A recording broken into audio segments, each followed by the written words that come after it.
Pregnant ആയ ശേഷം cooking videos ഇടുന്നത് വളരെ കുറവാണ്.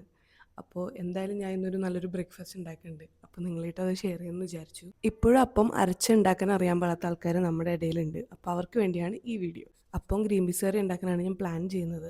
ഇന്നലെ രാത്രി അരച്ചു വെച്ച അപ്പത്തിന്റെ മാവ് രാവിലെ എഴുന്നേറ്റപ്പോൾ ഇത്രയും വലിയ പണി തരുമെന്ന് ഞാൻ വിചാരിച്ചില്ല. ഒരു പാത്രം അടി വെച്ചുകൊണ്ട് ബാക്കി മാവൊക്കെ അതിൽ തന്നെ വീണിട്ടുണ്ടായിരുന്നു. അതുകൊണ്ട് ആ മാവ് നമുക്ക് കിട്ടി. അപ്പം എങ്ങനെ അരക്കണമെന്ന് നിങ്ങൾ പോയി കണ്ടിട്ട് ആ സമയം കൊണ്ട് ഞാനതൊന്ന് ക്ലീൻ ചെയ്തെടുക്കട്ടെ. മിക്സിയുടെ ജാറിലേക്ക് 1 കപ്പ് അരിപ്പൊടി, 1/4 കപ്പ് തേങ്ങയും 2 ടേബിൾ സ്പൂൺ പഞ്ചസാരയും 1/4 ടീസ്പൂൺ ഉപ്പും 1/4 ടീസ്പൂൺ ഈസ്റ്റും കൂടി ഇട്ട് 1 കപ്പ് വെള്ളം കൂടെ ഒഴിച്ചിട്ട് നല്ലപോലെ ഒന്ന് അരച്ചെടുക്കാം. ഞാനിവിടെ 3 ബാച്ചായിട്ടാണ് അപ്പം അരച്ചെടുക്കുന്നത്. എനിക്ക് അത്യാവശ്യം അപ്പം വേണം. 1 മണിക്കൂറിൽ നിങ്ങൾക്ക് ഈ അപ്പം മാവ് പൊങ്ങി വരണമെങ്കിൽ അടിയിൽ ഇത്തിരി ചൂടുവെള്ളത്തിൽ ഇറക്കി വെച്ചാൽ മതി. ഞാനിത് ഓവർനൈറ്റ് വെക്കുന്നുണ്ട്. പൊങ്ങിപ്പോയ മാവ് ക്ലീൻ ചെയ്ത് 2 മണിക്കൂർ വെച്ച് കഴിഞ്ഞപ്പോഴത്തേനും എനിക്ക് ഇത്രയും പൊങ്ങി വന്നു. പിന്നെ ഇനി നമുക്ക് ഗ്രീൻ പീസ് കറി എങ്ങനെ ഉണ്ടാക്കാൻ നോക്കാം. അതിനായിട്ട് 2 സവാള 2 രീതിയിൽ അരിഞ്ഞു വെച്ചിട്ടുണ്ട്. പിന്നെ ഇഞ്ചി, വെളുത്തുള്ളി, പച്ചമുളക്, പിന്നെ കുറച്ച് ഉരുളക്കിഴങ്ങ്. ഒരു കുക്കറിലേക്ക് ഗ്രീൻ പീസ് ഇട്ട് കൊടുത്ത് ഉപ്പ്, മഞ്ഞൾപ്പൊടി, ഉരുളക്കിഴങ്ങ്, സവാള, പച്ചമുളക്, പിന്നെ കുറച്ച് ഇഞ്ചി വെളുത്തുള്ളിയും കൂടി ഇട്ട് ആവശ്യത്തിന് വെള്ളവും കൂടെ ഒഴിച്ചു കൊടുത്തിട്ട് നമുക്കൊന്ന് വേവിക്കാൻ വെക്കാം. ഞാനിവിടെ ഒരു 5 വിസിൽ വരെ വേവിക്കാൻ വെക്കുന്നുണ്ട്.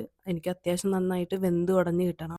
ഇനി കറി താളിക്കാൻ വേണ്ടിയിട്ട് വെളിച്ചെണ്ണയിലേക്ക് സ്പൈസസ് ഇട്ട് കൊടുക്കാം. ഇഞ്ചി, വെളുത്തുള്ളി, പച്ചമുളക്, സവാള, കറിവേപ്പിലയും കൂടി ഇട്ട് നല്ലപോലെ ഒന്ന് മിക്സ് ചെയ്ത് വഴറ്റിയെടുക്കാം. സവാള വഴണ്ടി വന്നു കഴിഞ്ഞാൽ നമുക്ക് മസാല ഇട്ട് കൊടുക്കാം. ഞാനിത് വീട്ടിൽ തന്നെ പൊടിച്ച ഗരം മസാലയാണ്, ഇതാണ് ഇട്ട് കൊടുക്കുന്നത്. ഗരം മസാലയും കുരുമുളക് പൊടിയും നിങ്ങളുടെ ആവശ്യത്തിന് ഇട്ട് കൊടുക്കുക. മസാലയുടെ ഒക്കെ പച്ചമണം മാറി വരുമ്പോൾ അതിലേക്ക് വേവിച്ച് ഉടച്ചു വെച്ചിരിക്കുന്ന ഗ്രീൻ പീസ് ഇട്ട് കൊടുക്കാം. ഇനി കറി നന്നായിട്ടൊന്ന് മിക്സ് ചെയ്ത് ആവശ്യത്തിന് ഉപ്പൊക്കെ ഉണ്ടോ എന്ന് നോക്കിയിട്ട് ഒരു 2 മിനിറ്റ് തിളപ്പിച്ചെടുത്താൽ കറി റെഡിയായി. ഇനി നമുക്ക് ചൂടോടെ അപ്പം ചുട്ടെടുക്കാം. അങ്ങനെ നല്ല ചൂടുള്ള ചട്ടിയിലേക്ക് അപ്പം മാവ് കോരി ഒഴിച്ചിട്ട് നല്ല പോലെ ഒന്ന് ചുറ്റിച്ചെടുക്കുക. ഇനി ഒരു 30 സെക്കൻഡ് തുറന്ന് വെച്ച് വേവിക്കുമ്പോൾ അതിലേക്ക് കൊമളകൾ വരും. ഇനി ഒന്ന് അടച്ചു വെച്ച് കഴിഞ്ഞാൽ നന്നായിട്ട് വെന്ത് വരും. അപ്പം ഇത്രേ ഉള്ളൂ. അപ്പം ഇവിടെ റെഡി ആയിട്ടുണ്ട്. ഇനി ഇതെല്ലാവരും ട്രൈ ചെയ്ത് നോക്കണം. ഞാൻ പോയി അപ്പവും ഗ്രീൻ പീസ് കറിയും കൂട്ടി ഒരു പിടി പിടിക്കട്ടെ. ഇത് ട്രൈ ചെയ്തിട്ട് എങ്ങനെ ഉണ്ടായിരുന്നെന്ന് പറയാൻ മറക്കണ്ട.